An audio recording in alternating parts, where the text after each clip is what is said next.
भारत की बालादस्ती न पहले कबूल की न आइंदा कबूल करेंगे। Army chief field marshal Asim Munir का भारत को दो टोक पैगाम।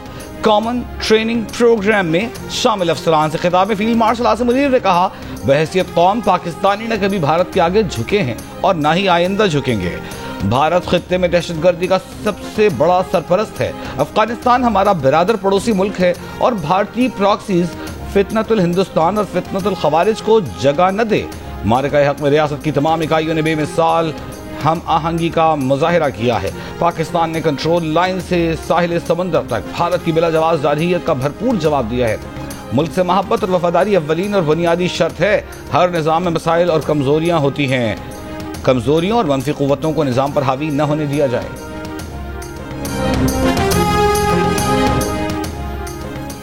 अमेरिका की पाकिस्तान को मशरक़ वुस्ता में क़याम अमन के लिए साथ मिलकर काम करने की पेशकश। अमेरिकी वज़ीर ख़ारजा मार्को रूबियो का वज़ीर आज़म शहबाज शरीफ को फ़ोन। मार्को रूबियो ने कहा कि अमेरिका खित्ते में अमन और इस्तेहकाम के फ़रोग़ के लिए पाकिस्तान के साथ मिलकर काम करना चाहता है। वज़ीर आज़म शहबाज शरीफ की मशरक़ वुस्ता में क़याम अमन के लिए तामीरी किरदार जारी रखने की यकीन दहानी। वज़ीर आज़म ने ईरान इसराइल जंग बंदी करवाने में सदर ट्रंप के किरदार को सराहा और पाक भारत जंग बंदी पर शुक्रिया अदा किया। पाक अमेरिका तिजारती ताउन जारी रखने पर इत्तेफाक। तर्जुमान अमेरिकी महकमे ख़ारजा टैमी ब्रूस के मुताबिक दोनों रहनुमाओं ने इसराइल और ईरान के दरमियान दायमी अमन और इलाकाई इस्तेहकाम के लिए मिलकर काम करने की अहमियत को तस्लीम किया।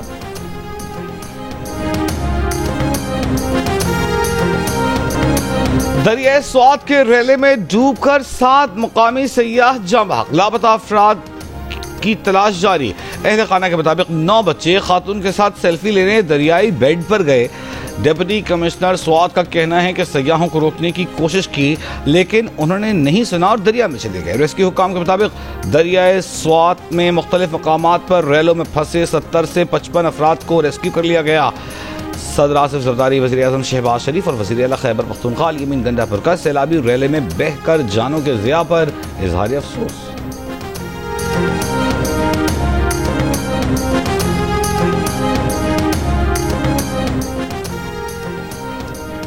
स्वात समेत मुख्तलिफ सयाहती मकामात पर दरियाए बेल्ट में गैर कानूनी पथारे मुकम्मल आगही न होने के बाद हादसात का बायस बनने लगे। कमिश्नर मालकन आबिद वजीर ने जियो न्यूज़ को बताया कि मॉनसून सीजन में दरियाए बेड पर पथारों पर पाबंदी है। पथारे लगाने पर पिछले 10 रोज में 40 से 50 अफराद को गिरफ्तार किया गया है। अचानक आने वाले सैलाबी रैलों के बायस दरिया में नहाने पर पाबंदी है। तमाम होटल सड़क के साथ कायम हैं और दरिया नीचे हैं।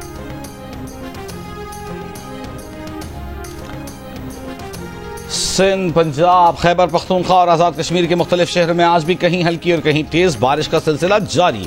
लोअर दीन में रात मूसलाधार बारिश से नदी नालों में तुग़यानी। बरसाती नाले में फंसे 2 बच्चे, 2 ख़वातीन और 1 मुअम्मर शख्स को बहिफाजत रेस्क्यू कर लिया गया।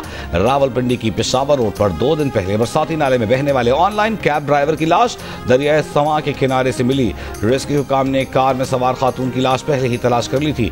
कराची में चंद मकामात पर वक्फे से हल्की बारिश। महकमा मौसमियात के मुताबिक कराची के मशरकी हिस्से पर बादल मौजूद हैं जो आने वाले घंटों में बारिश का सबब बन सकते हैं।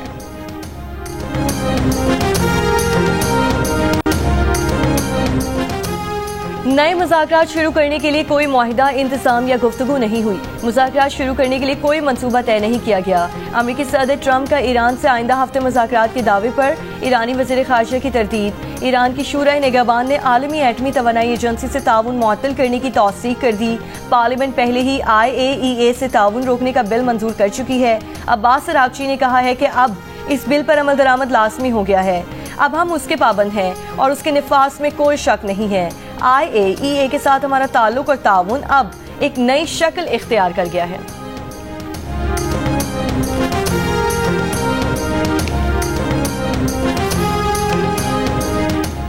ईरान जौहरी प्रोग्राम दोबारा शुरू करता है तो दोबारा हमला कर सकते हैं।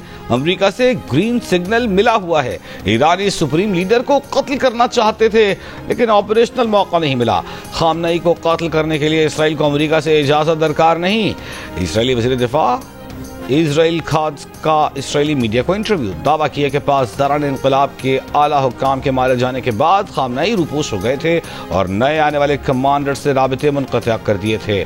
मजीद कहा कि ऐसी सूरत हाल नजर नहीं आ रही कि हमले के बाद ईरान जौहरी तंसीबात को बहाल करेगा।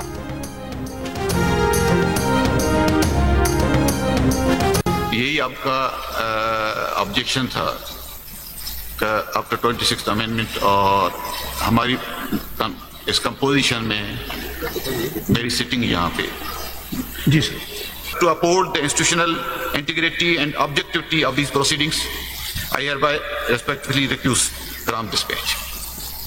Greatly appreciate that sir. और एक में It is not a matter of appreciation. जी? Not a matter of appreciation. This is because of your conduct.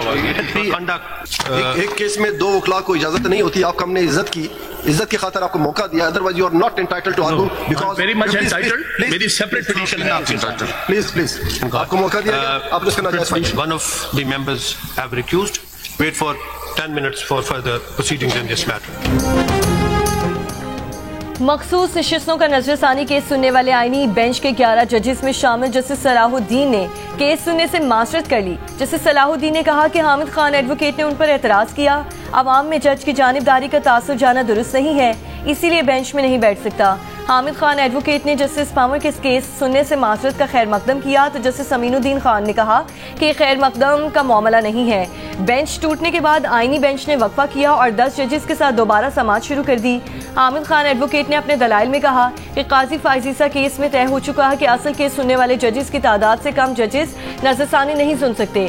13 जजेस के फैसले पर नजरसानी 10 जज नहीं कर सकते। जस्टिस जमाल खान मंदोखेल ने कहा जुडिशल कमीशन 26वीं तरमीम के तहत आईनी बेंच बनाता है, क्या 26वीं तरमीम हमने की है? हामिद खान एडवोकेट ने कहा कि इसीलिए तो कह रहा हूँ कि पहले 26वीं तरमीम का फैसला करें।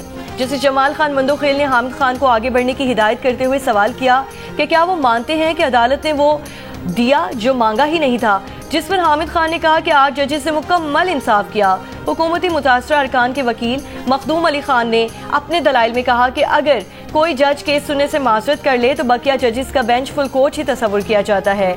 2 जज पहले फैसला दे चुके हैं जबकि आज एक जज ने माजरत की है। जिसे जमाल खान मंदोखेल ने कहा कि कोशिश होगी कि आज ही फैसला कर लिया जाए।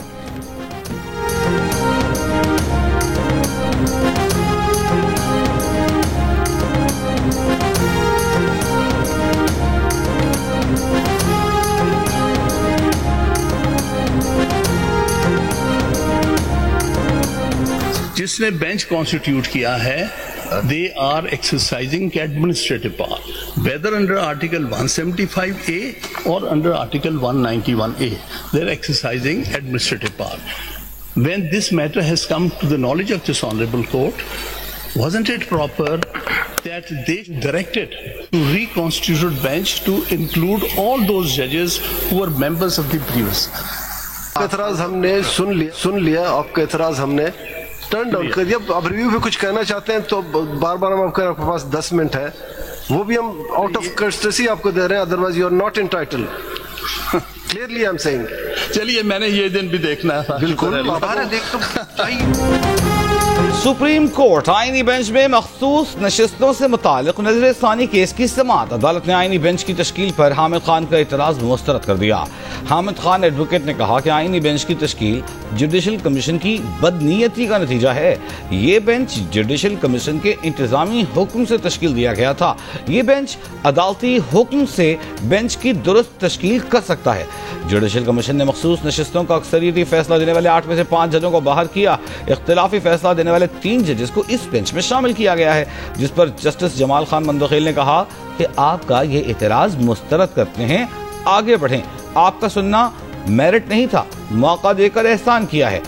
हामिद खान एडवोकेट ने जवाब दिया कि यही दिन देखना बाकी रह गया था। हामिद खान ने मजीद कहा कि एक इख्तिलाफी फैसला ये भी है कि अक्सरियती फैसले पर अमल करना ही लाजमी नहीं, जिस पर जस्टिस अमीनुद्दीन खान और जस्टिस जमाल खान मंदोखेल ने कहा कि उस फैसले पर नजरसानी नहीं हो रही है। हामिद खान एडवोकेट ने कहा कि इख्तिलाफी फैसले ज़ेरे नजरसानी हो या न हो, उसे दुरुस्त किया जाए।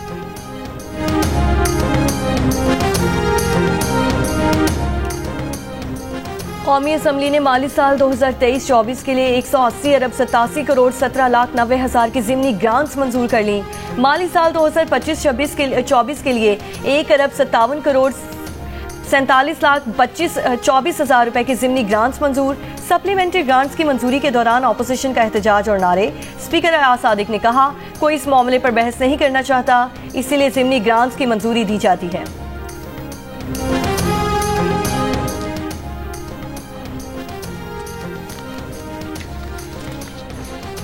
बजट 2025 की मंजूरी के बाद वज़ीर आज़म की अरकान सेनेट और कौमी असम्बली से मुलाकात। बजट की मंजूरी पर शुक्रिया अदा किया। कहा सबको मिलकर पाकिस्तान की मौशी तरक्की के लिए दिन रात मेहनत करनी है। यकीन है यही मिसाली इत्तेहाद पाकिस्तान की मौशी तरक्की को यकीनी बनाएगा।